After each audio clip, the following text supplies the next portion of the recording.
என் சுவாச காற்று வரும் பாதை பார்த்து உயிர் தாங்கி நான் இருப்பேன்.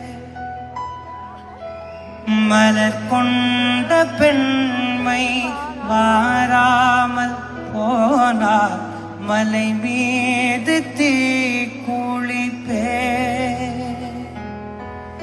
என் உயிர் போகும் போ